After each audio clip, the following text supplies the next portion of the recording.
राजा प्रताप अपने महल के बगीचे में चिंतित अवस्था में टहल रहा था। उसके चेहरे पर चिंता की लकीरें साफ झलक रही थीं। क्या हुआ महाराज? आपके चेहरे पर ये चिंता क्यों है? राजगुरु, आप तो जानते हैं कि मेरी पत्नी रानी सौम्या कई दिनों से बीमार हैं। राज्य के राजवैद्य भी उनका इलाज कर तो रहे हैं, पर उनकी हालत लगातार बिगड़ती ही जा रही है। ऐसा लगता है कि मानो उसके शरीर से खून तेजी से कम हो रहा हो। लेकिन महाराज, मुझे लगता है कि आपको राजवैद्य पर नजर रखनी चाहिए। क्या? ये आप क्या कह रहे हैं राजगुरु? महाराज, क्षमा चाहूंगा, लेकिन गुप्तचर ने मुझे सूचना दी है कि राजवैद्य रोज जंगल जाता है और काला तंत्र करता है। मुझे लगता है कि वो रानी का इलाज नहीं, बल्कि कोई गंदा मकसद पूरा कर रहा है। शायद महारानी की बीमारी का कारण भी वही हो। पर गुरुजी, राजवैद्य ने तो मेरे पिता का इलाज किया था। वो इतना नीच कैसे हो सकता है? महाराज, मनुष्य का भरोसा नहीं, कब वो बुराई की ओर मुड़ जाए कहा नहीं जा सकता। राजवैद्य अभी भी महारानी के कक्ष में ही है। हाँ, अब देखना होगा कि वो इलाज कर रहा है या कुछ और। राजा प्रताप और राजगुरु महारानी के कक्ष की ओर बढ़ गए। अचानक राजा प्रताप ने दरवाजा खोला। सामने का दृश्य देखकर वो सन्न रह गया। राजवैद्य का चेहरा भयानक हो चुका था। होठों पर खून लगा था और चारों ओर तंत्र मंत्र के चिन्ह बिखरे थे। राजवैद्य, ये क्या कर रहे हो? मेरी पत्नी का इलाज कर रहे हो या उसे मार रहे हो? महाराज, ये देखिए, ये खून रानी का ही है।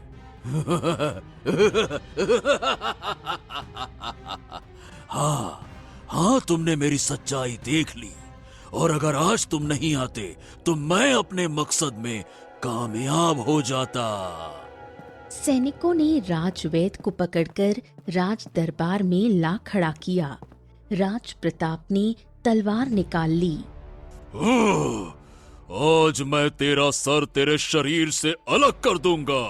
हाँ, महाराज, एक क्षण रुक जाइए। याद कीजिए, मैंने आपके पिता का इलाज किया था और आपने मुझे वचन दिया था कि मेरी एक इच्छा आप अवश्य पूरी करेंगे। तो मेरी इच्छा ये है कि मुझे जीवित छोड़ दिया जाए। महाराज, इस दुष्ट की बात मत मानिए, चालबाज है ये। हाँ, हम अपने वचन के बंधन में बंधे हैं। पर सुन लो राजवैद्य, आज से अगर तुम हमारे राज्य के आसपास भी दिखे तो तुम्हारा सर धड़ से अलग कर दिया जाएगा। सैनिकों, निकालो इसको बाहर। सैनिकों ने राजवैद्य को राज्य से बाहर निकाल दिया। राजवैद्य अब शैतान का पुजारी बन चुका था। वो जंगल के खंडहर में पहुंचा और अग्नि जलाकर काले तंत्र के मंत्र पढ़ने लगा। राजा प्रताप, तूने मेरा अपमान किया है। अब मैं तेरे राज्य में राक्षस बुलाकर तबाही मचाऊंगा, तबाही। उसने अग्नि के चारों ओर मंत्रोच्चार शुरू किया। काली शक्तियां आओ, रक्त पियो, विनाश फैलाओ। चारों ओर हवा तेज चलने लगी। खंडहर की दीवारें कांपने लगीं। काले धुएं से अंधकार और भी गहराने लगा। अगले दिन राजा प्रताप अपने दरबार में प्रसन्न मुद्रा में बैठे थे। तभी राजगुरु दरबार में आ पहुंचे। राजगुरु, आपका शक बिल्कुल सही निकला। वो राजवैद्य मेरी पत्नी का इलाज नहीं, बल्कि धीरे धीरे उसे मार रहा था। आज मेरी पत्नी बिल्कुल स्वस्थ दिख रही है। शायद उनकी बीमारी का कारण वही था। महाराज, राजवैद्य अब पूरी तरह से शैतान बन चुका है। मुझे विश्वास है कि वो आपसे बदला लेने के लिए अवश्य कोई घिनौना कार्य करेगा। वो सीधे राज्य में प्रवेश नहीं कर सकता, लेकिन वो किसी राक्षस, पिशाच या डायन को सिद्ध करेगा। तो फिर हमें क्या करना चाहिए राजगुरु? महाराज, मैं जंगल में जाकर साधना करूंगा और ये जानने का प्रयास करूंगा कि वो कर क्या रहा है। हमें उसे उसके मकसद में कामयाब नहीं होने देना चाहिए। ठीक है राजगुरु, जैसा आपको उचित लगे। राजगुरु एक सुंदर स्थान पर पहुँचे। तालाब के किनारे बैठकर उन्होंने आंखें बंद की और मंत्र पढ़ने लगे। उसी समय खंडहर के भीतर अग्नि से काला धुआं उठने लगा। एक भयानक राक्षस प्रकट हुआ और राजवैद्य के सामने खड़ा हो गया। हे मनुष्य, तूने मुझे क्यों बुलाया? तुझे क्यों बुलाया? अरे बदला लेने के लिए बुलाया। मैं चाहता हूँ कि तू राजा प्रताप के खानदान को तबाह कर दे और उसके राज्य में तबाही मचा दे।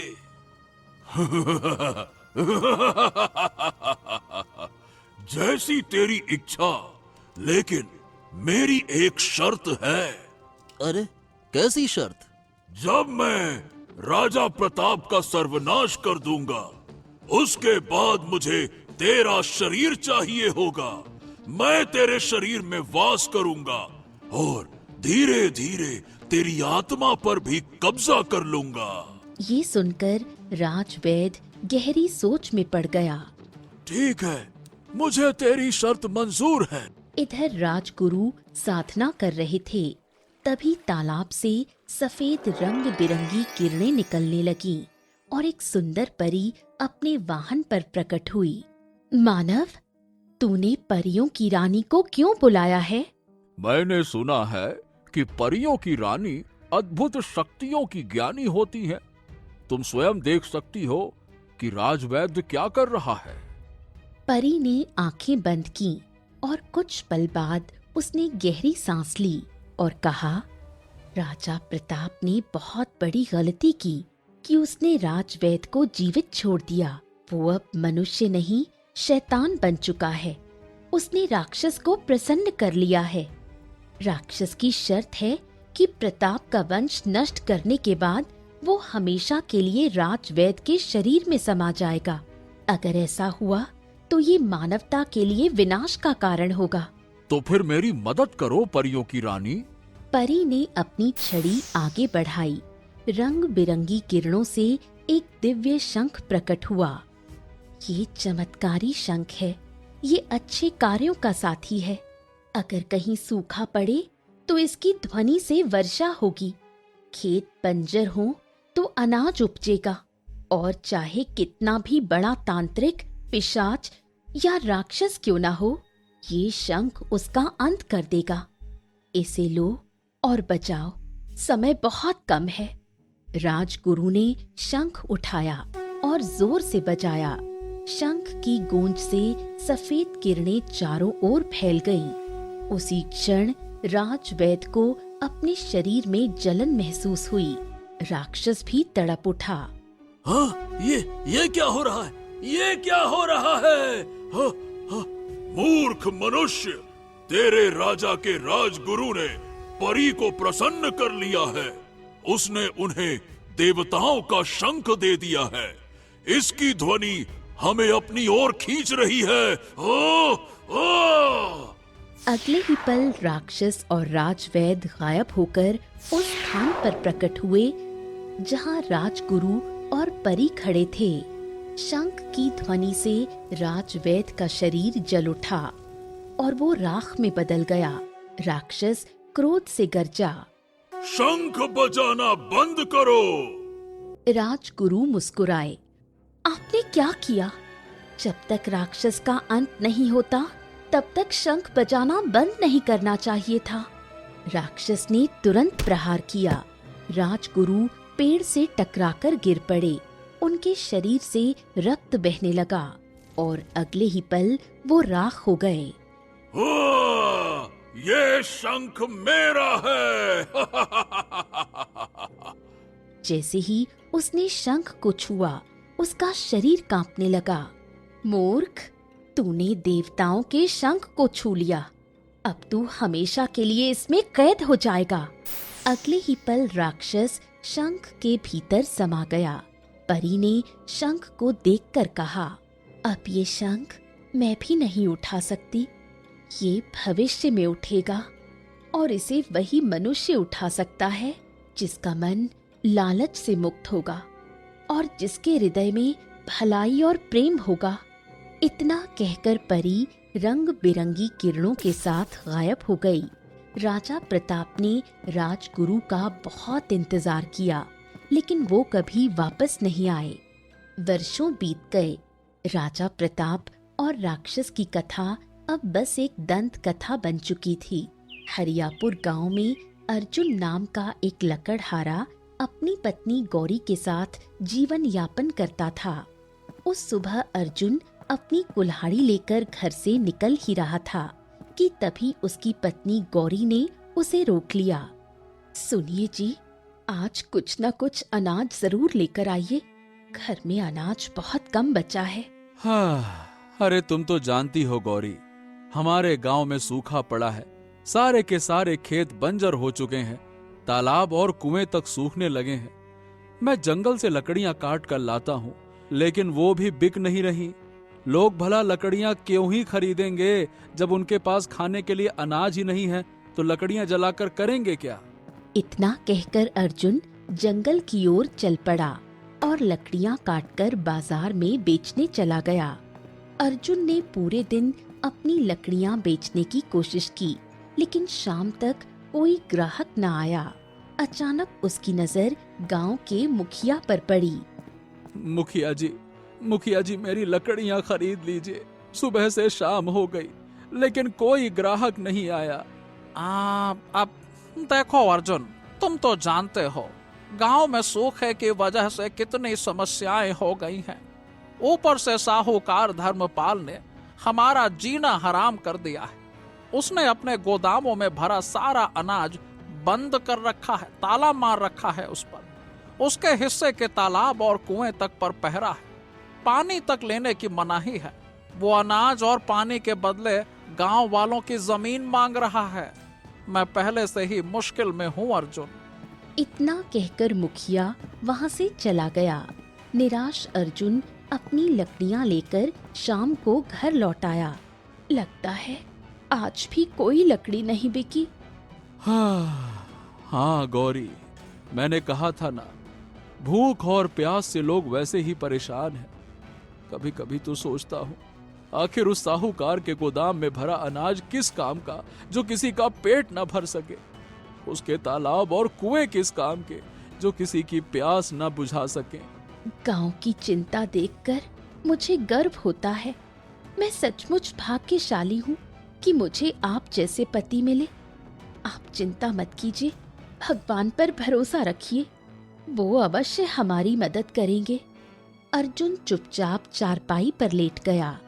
अगले दिन अर्जुन रोज की तरह कुल्हाड़ी लेकर जंगल की ओर चला गया। अचानक उसे तेज प्यास लगी।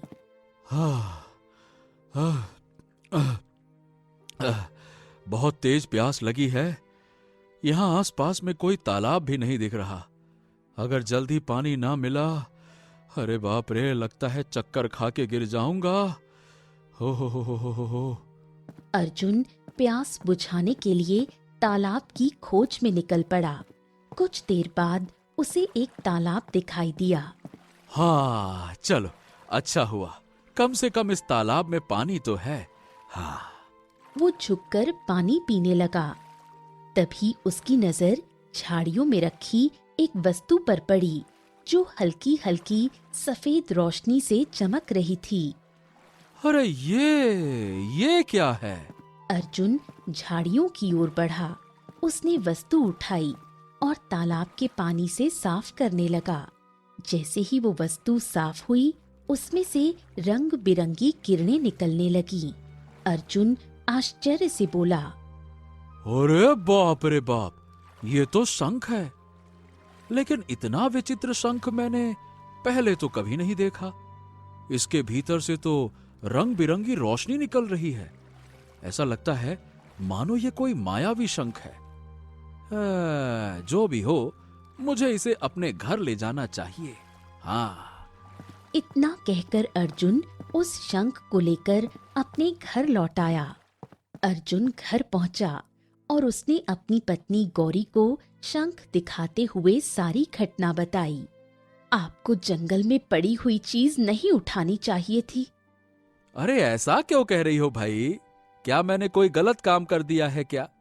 तुमको पता है, जब मैंने इस शंख को देखा ना, तो न जाने क्यों मेरे मन के भीतर से आवाज आई, अर्जुन तू इसको उठा ले, उठा ले अर्जुन, उठा ले। और देखो, ये रंग बिरंगी किरणों से चमक रहा है। कितना सुंदर है, देखो। बात तो कुछ भी नहीं है, लेकिन डर यही है कि जंगल में पड़ी हुई वस्तु का क्या ठिकाना। अर्जुन कुछ कहने ही वाला था कि तभी वहां गांव का मुखिया आ गया। अर्जुन अर्जुन अर्जुन, जल्दी चलो, गांव की चौपाल पर साहूकार धर्मपाल खड़ा है। वो कोई महत्वपूर्ण ऐलान करने वाला है। जल्दी चलो। अर्जुन ने तुरंत शंख को अपनी जेब में रखा और मुखिया के साथ चौपाल की ओर चल पड़ा। चौपाल पर साहूकार धर्मपाल खड़ा था। उसके सामने सैकड़ों गांव वाले इकट्ठा थे। आ गए सब लोग। तो देखो गांव वालों, हमारा गांव पिछले कई वर्षों से अजीब स्थिति से जूझ रहा है। कभी वर्षा होती है तो कभी अचानक रुक जाती है और अकाल पड़ जाता है। खेत सूख जाते हैं, जमीन बंजर हो जाती है। ये बार बार हुआ है, लेकिन इस बार कुछ अलग हुआ है। कुछ अलग होने से क्या मतलब है तुम्हारा? इस बार सूखा लंबा खिंच गया है। इतना लंबा खिंच गया है कि गांव के सारे तालाब और कुएं सूख चुके हैं। मैं जानता हूं कि लगभग सबके घर में अनाज खत्म होने वाला है। इसीलिए मैं तुम सबके सामने एक प्रस्ताव रखता हूं। कौन सा प्रस्ताव? तो प्रस्ताव ये है कि जो कोई भी मेरे गोदाम से अनाज चाहता है या मेरे तालाब और कुओं से पानी चाहता है, उसे अपनी जमीन गिरवी नहीं, सीधा मेरे नाम करनी होगी। और डरने की कोई बात नहीं है। जब हालात ठीक हो जाएंगे, तब वही किसान अपनी जमीन पर मजदूर बनकर काम कर सकेंगे, मगर जमीन पर अधिकार मेरा होगा, मेरा। ये सुनकर अर्जुन का खून खौल उठा। और फिर उसके बाद तुम अपनी मनमानी करोगे? अरे साफ साफ क्यों नहीं कहते लाला कि तुम गांव वालों की मजबूरी का फायदा उठाकर उन्हें गुलाम बनाना चाहते हो? बोलो। अरे तू बकवास बंद कर रहे अर्जुन अपनी। तेरे पास ना तो खेत है, ना संपत्ति है।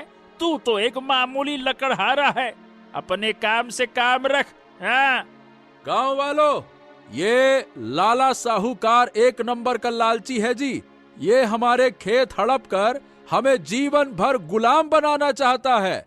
भगवान से प्रार्थना करो, पर अपनी जमीन इस लुटेरे को मत देना। मैं बता रहा हूँ, वरना सारी जिंदगी इसकी दया पर जीनी पड़ेगी। साहूकार तिलमिला उठा। ए गांव वालों, मेरी भी बात कान खोल कर सुन लो तुम लोग। तुम्हारा फैसला मेरे हाथों में है। अगर अपने बच्चों को भूख और प्यास से मरते देखना चाहते हो तो अर्जुन की बात मान लो, लेकिन अगर जीना चाहते हो तो मेरी बात मान लो। अगर तुमने मेरी बात मानी तो मैं अपने गोदाम खोल दूंगा। तालाब और कुएं का पानी सबको मिलेगा। सोच लो, जब जीवन ही नहीं रहेगा तब जमीन किस काम की होगी? गांव वालों, इसकी बात बिल्कुल मत मानो। अगर तुमने इस पर भरोसा किया तो हमेशा हमेशा के लिए इसके गुलाम बन जाओगे। धर्मपाल क्रोध से कांपने लगा। अरे बहुत हो गया। मेरे सामने मुखिया खड़ा है और चुप है, और ये मामूली लकड़हारा मेरी बराबरी कर रहा है। पटर पटर बोले जा रहा है। ठीक है, अब मेरा प्रस्ताव वापस। जाओ भैया जाओ, मंदिर में जाकर भगवान से प्रार्थना ही करो। अगर सच में भगवान सुनता है तो बारिश करा देगा। चलो भैया, शंख बजाकर देखो क्या होता है। साहूकार के ये शब्द सुनकर अर्जुन को अचानक अपनी जेब में रखा शंख याद आया। उसके मन में न जाने क्या आया और उसने शंख निकाल लिया। अर्जुन ने शंख को होठों से लगाया और बजाने लगा। अगले ही पल आसमान में काले बादल छा गए, तेज गर्जना हुई और मूसलाधार बारिश शुरू हो गई। गांव वाले हक्के बक्के रह गए। वो अर्जुन के पास दौड़े और शंख को देखने लगे। धर्मपाल भी सन्न खड़ा रह गया। थोड़ी ही देर में गांव के तालाब और कुएं पानी से भर गए। जब अर्जुन ने शंख बजाना बंद किया तो बारिश भी थम गई। ए अर्जुन, ये दिव्य शंख तुम्हारे पास कहाँ से आया? ये तो रंग बिरंगी किरणों से चमक रहा है। क्या है ये? विश्वास कीजिए मुखिया जी, मुझे भी इसके चमत्कार के बारे में पहले कुछ नहीं पता था, पर अब लगता है कि भगवान ने ये शंख मेरे हाथों में केवल गांव की मदद करने के लिए दिया है। ये कहते हुए अर्जुन वहां से चला गया। चौपाल में गांव वालों की खुशी का ठिकाना न रहा। अगली सुबह मुखिया अर्जुन के घर आया। अर्जुन, एक बात कहूं? भाई, तुमने धर्मपाल के इरादों पर पानी फेर कर बहुत अच्छा किया। वो आज सुबह से ही अपनी हवेली से बाहर भी नहीं निकला। लेकिन हाँ, सावधान रहना आगे के लिए। आप चिंता मत कीजिए मुखिया जी। अच्छा अर्जुन, जब तुमने शंख बजाया तो तुरंत वर्षा हुई और जैसे ही तुमने बजाना बंद किया वर्षा थम गई। इसका मतलब यह है कि यह शंख पूरी तरह से तुम्हारे वश में है। हाँ, मेरा और गौरी का भी यही सोचना है। मुझे तो सबसे बड़ी खुशी इस बात की है कि गांव में अब वर्षा होने लगी है। अच्छा अर्जुन, गांव के खेतों में अब भी अनाज की बहुत कमी है। सब किसान बुवाई करना शुरू करने वाले हैं। क्यों ना तुम खेत में जाकर शंख बजाओ ताकि अच्छी बारिश हो जाए। क्या कहते हो? अरे हाँ, बिल्कुल सही कहा मुखिया जी आपने। हाँ। अर्जुन और मुखिया खेत में पहुंचे। किसान बीज बो रहे थे। अर्जुन ने शंख बजाया। पल भर में आसमान काले बादलों से भर गया। फिर से बारिश शुरू हो गई। किसान खुशी से चिल्लाने लगे। अरे अर्जुन, हमें बारिश की ही तो जरूरत थी। अब फसलें जरूर लहलहा उठेंगी। हाँ। चिंता मत करो, मैं रोज यहाँ आकर शंख बजाऊंगा। उस दिन के बाद से अर्जुन रोज खेतों में जाता और शंख बजाता। जैसे ही शंख बजाता वर्षा होती, जैसे ही वो रुकता वर्षा भी थम जाती। धीरे धीरे गांव की सूखी जमीन पर फिर से हरियाली छा गई। खेत लहलहा उठे, तालाब और कुएं भर गए। भुखमरी का संकट मिट गया। गांव की खुशहाली देखकर साहूकार धर्मपाल अपनी हवेली में बैठा हुआ बुरी तरह जल भुन रहा था। उसकी वर्षों की योजना पर पानी फिर चुका था। अरे अरे अरे, मेरी तो समझ में नहीं आ रहा कि उस ससुरे लकड़हारे अर्जुन के हाथों में वो दिव्य शंख कैसे लग गया। उसने तो मेरी सारी योजना चौपट कर दी। मैंने सोचा था कि इस सूखे का फायदा उठाकर पूरे गांव की जमीन हथिया लूंगा और इस गांव का राजा बन जाऊंगा, लेकिन उस अर्जुन ने सब बर्बाद कर दिया। साहूकार का नौकर बिल्ला कोने में बैठा हुआ चालाकी भरी मुस्कान के साथ बोला। साहूकार जी, आप तो आज भी इस गांव के राजा हैं। फर्क बस इतना है कि वो शंख अर्जुन के पास है। उसने अब तक उससे कई बार बरसात करवाने के लिए उसका इस्तेमाल किया, लेकिन मुझे लगता है कि उस शंख की शक्तियां और ज्यादा हैं। साहूकार चौंक उठा और हैरान होकर बिल्ला की ओर देखने लगा। हैं? ये क्या कह रहा है रे तू? अरे सोचिए ना सेठ जी, अर्जुन ने उस शंख से बरसात करवाई और अब देखिए कि गांव की फसलें अब तक की सबसे अच्छी फसल होंगी। इसका मतलब ये है कि उस शंख में कोई और भी चमत्कार है और मुझे यकीन है कि अर्जुन अब तक उसकी असली शक्तियों को जान नहीं पाया है। साहूकार की आंखें लाल हो गईं और वो गुस्से से खड़ा हो गया। आखिरकार वो शंख उसको मिला कहां से मिला? आहा, गुस्सा मत करिए। मायने ये नहीं रखता कि उसको शंख कहाँ से मिला, मायने ये रखता है कि वो शंख उसके पास है, जबकि होना चाहिए आपके पास। अगर वो शंख आपके हाथ में आ जाए तो सोचिए, धन की बारिश, सोने की बारिश, और तब आपको इस गांव की जमीनों की जरूरत ही क्या? आप तो इस राज्य के राजा बन जाएंगे। हाँ। धर्मपाल की आंखों में लालच चमक उठा। हाँ बिल्ला, तूने बड़ी पते की बात कही है। एक काम कर, जा अर्जुन के घर से वो शंख छीन ला। रास्ते में जो भी आए उसको खत्म कर देना, निपटा ही देना। हाँ, अब मैं राजा बनने वाला हूँ, किसी से क्या ही डर। बिल्ला तुरंत खड़ा हुआ और अपनी तलवार उठाकर बोला। हाँ, मैं तो आपके ही आदेश का इंतजार कर रहा था साहूकार जी, प्रणाम। अर्जुन अपनी पत्नी गौरी के साथ बैठा शंख की ही चर्चा कर रहा था। तभी अचानक बिल्ला तलवार लेकर अंदर घुस आया। ए बिल्ला, तेरी हिम्मत कैसे हुई मेरे घर में घुसने की? सिर्फ एक बार कह रहा हूँ, बार बार नहीं कहूंगा। लाओ भाई, शंख मेरे हवाले कर दो, वरना इस तलवार से तेरे 2 टुकड़े कर दूंगा। हाँ। और तलवार हाथ में पकड़कर तू अपने आप को समझ क्या रहा है? देख, दीवार पर टंगी मेरी कुल्हाड़ी तेरी तलवार से कहीं ज्यादा तेज और मजबूत है। तेरी तलवार तो बस दिखाने के लिए है, पर मेरी कुल्हाड़ी रोज न जाने कितने वृक्षों को एक ही बार में उखाड़ देती है। ये सुनकर बिल्ला तमतमा उठा और अचानक अर्जुन पर वार कर दिया। अर्जुन को उम्मीद नहीं थी। उसका हाथ छूटा, शंख नीचे गिरा और उसके शरीर से खून बहने लगा। वो बेहोश होकर गिर पड़ा।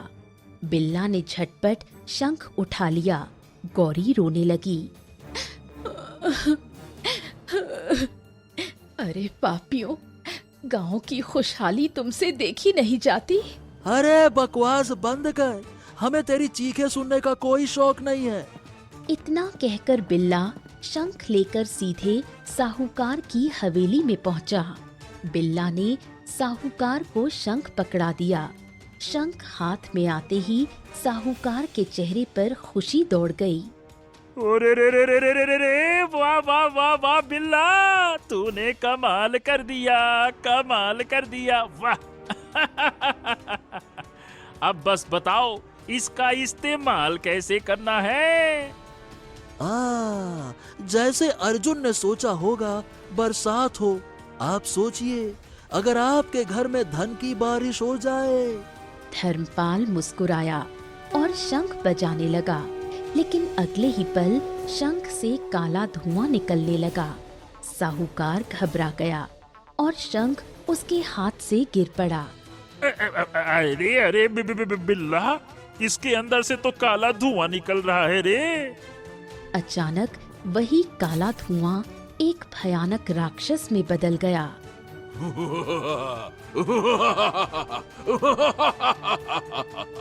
आखिरकार मैं शंख की कैद से मुक्त हो गया। अब मैं राजा प्रताप और उसके खानदान का सर्वनाश कर दूंगा।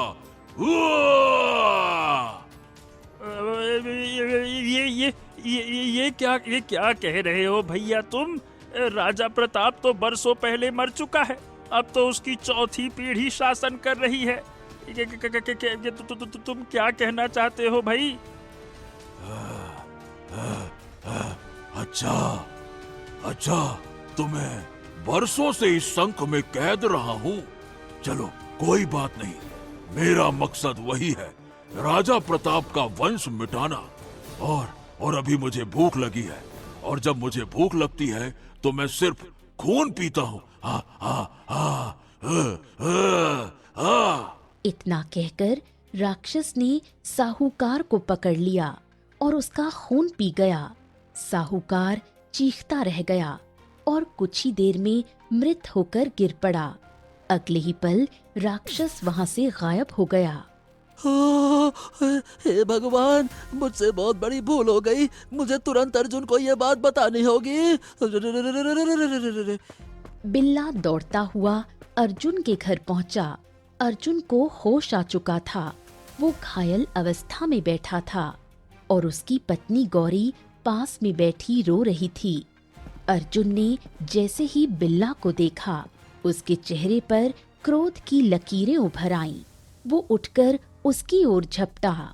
बिल्ला, तूने मेरी पीठ पर वार किया। आज मैं तुझे जिंदा नहीं छोड़ूंगा।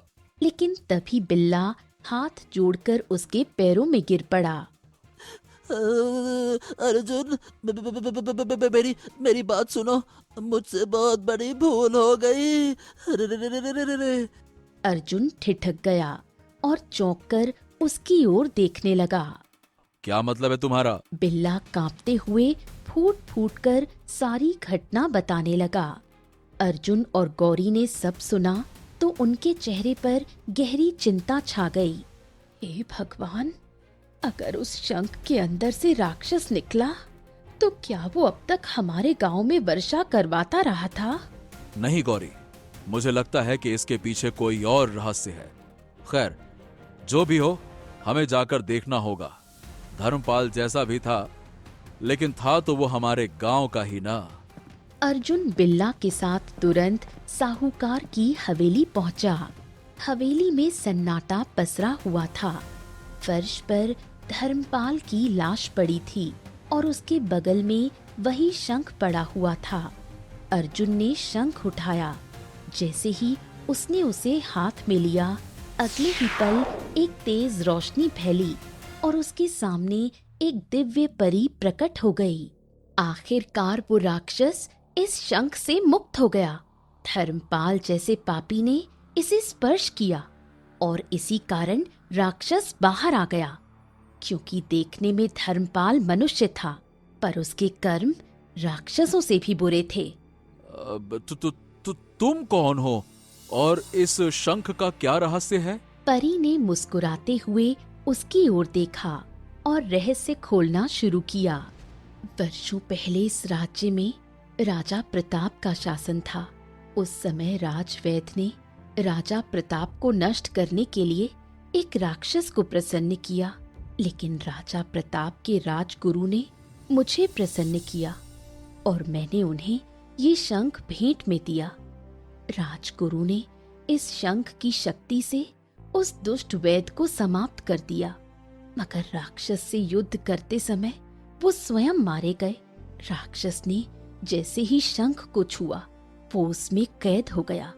ये शंख केवल उसी व्यक्ति को स्वीकार करता है जिसका मन लालच से मुक्त हो और जिसके दिल में लोगों के लिए सच्चा प्रेम हो। अर्जुन, इसलिए ये शंख तुम्हें मिला। तुमने इसे भलाई के लिए इस्तेमाल किया, मगर धर्मपाल ने लालच में इसे हाथ लगाया और राक्षस को मुक्त कर दिया। अर्जुन स्तब्ध खड़ा सुन रहा था। अब वही राक्षस राजा प्रताप की चौथी पीढ़ी राजा विक्रम के राज दरबार में जा पहुंचा है। उसका इरादा प्रताप के पूरे वंश का नाश करना है। समय बहुत कम है, केवल तुम ही उसका अंत कर सकते हो। अर्जुन के चेहरे पर दृढ़ता झलक उठी। ओह, तो फिर मुझे राजमहल पहुंचा दीजिए। परी ने अर्जुन का हाथ पकड़ा। रंग बिरंगी किरणों से दोनों गायब हो गए। अगले ही पल अर्जुन और परी महल में प्रकट हुए। राजा विक्रम चौंक कर खड़ा हो गया। ये कौन है और ये सब हो क्या रहा है? महाराज, आपकी जान को खतरा है। खतरा? कैसा खतरा? महाराज, कुछ ही क्षणों में सब कुछ नष्ट हो जाएगा। तभी चारों ओर काला धुआं फैलने लगा। धुआं बदलकर राक्षस की आकृति बन गई।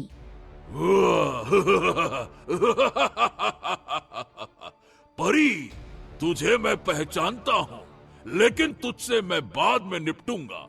पहले मैं इन्हें खत्म कर दूं। अर्जुन, देर मत करो, शंख बजाओ। अर्जुन ने तुरंत शंख बजाया। उसकी गूंज महल की दीवार से टकराई। आवाज सुनते ही राक्षस तड़प उठा। उसने अपने कान बंद कर लिए। वो दर्द से चीखने लगा और कुछ ही पलों में राख बनकर जमीन पर बिखर गया। राजा विक्रम स्तब्ध खड़ा था। ओह, आखिरकार ये सब कुछ क्या है? आखिर सच्चाई क्या है? परी ने धीरे धीरे राजा विक्रम को उनके पूर्वज राजा प्रताप और उस समय के घटनाक्रम की पूरी कथा सुनाई। मेरे बचपन में मैंने भी यही सुना था कि मेरे पूर्वज राजा प्रताप के राजगुरु साधना के लिए गए थे और कभी लौट कर नहीं आए। आज मुझे उसका सच पता चला। राजा विक्रम ने अर्जुन की ओर देखा। अर्जुन, तुमने मेरे वंश को बचाया। ये धन स्वीकार करो और गांव की भलाई में लगाना इसे, और जीवन में कभी भी किसी भी चीज की आवश्यकता पड़े बेझिझक मुझसे मिलने आना। अर्जुन ने झुककर प्रणाम किया। परी ने मुस्कुराते हुए शंख अपने हाथों में लिया। अब ये शंख मेरे पास रहेगा। मैं नहीं चाहती कि कोई और इंसान लालच में पड़कर इसे छीन ले और इस राज्य पर अभिशाप लाए। परी ने अपनी छड़ी घुमाई और अर्जुन को गांव पहुंचा दिया। अर्जुन घर पहुंचा और अपने साथ लाया धन अपनी पत्नी गौरी को दिखाया। ये सब हमारे गांव की भलाई के लिए है। भगवान ने हमारी सुन ली। अर्जुन और गौरी ने एक दूसरे की ओर मुस्कुरा कर देखा। उनके चेहरे पर संतोष और गर्व साफ झलक रहा था। इस प्रकार अर्जुन ने न केवल अपने गांव को सुख समृद्धि दिलाई, बल्कि राजा प्रताप के वंश को भी विनाश से बचा लिया। सत्य, प्रेम और निस्वार्थ भाव हमेशा विजय पाता है और लालच तथा पाप का अंत निश्चित है। तो दोस्तों, कहानी कैसी लगी कमेंट बॉक्स में जरूर बताइए। चैनल को जरूर सब्सक्राइब कीजिए।